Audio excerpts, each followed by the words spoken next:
നവകേരള survey റദ്ദാക്കിയ ഹൈക്കോടതി നടപടിക്കെതിരെ അപ്പീൽ നൽകുന്ന കാര്യം സർക്കാർ പരിഗണനയിൽ. എജിയുടെ അഭിപ്രായം കൂടി പരിഗണിച്ച ശേഷമായിരിക്കും അന്തിമ തീരുമാനമെടുക്കുക. എന്നാൽ തെരഞ്ഞെടുപ്പ് പ്രഖ്യാപിക്കുമെന്നതിന് അപ്പീലിൽ കൂടി തിരിച്ചടിയേറ്റാൽ അത് പ്രതിപക്ഷം വലിയ വിഷയമാക്കി ഉയർത്തുമെന്ന ആശങ്ക പാർട്ടിയിലെ ഒരു വിഭാഗം പങ്കുവെക്കുന്നുണ്ട്.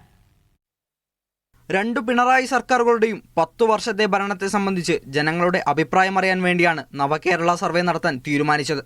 പാർട്ടി മിഷനറി ആകെ ചലിപ്പിച്ച് ഇത് വേഗത്തിൽ പൂർത്തീകരിക്കാമെന്നായിരുന്നു സർക്കാരിന്റെ പ്രതീക്ഷ. 20 കോടിയോളം രൂപയാണ് ചെലവായി കണക്കാക്കിയത്. എന്നാൽ ഇത്രയും പണം ചെലവാക്കുന്നതിനെ ചോദ്യം ചെയ്തുകൊണ്ടാണ് ഹൈക്കോടതി നവകേരള സർവേ റദ്ദാക്കിയത്. ഹൈക്കോടതി വിധിക്കെതിരെ അപ്പീൽ പോകുന്ന കാര്യം സർക്കാരിന്റെ പരിഗണനയിലുണ്ട്.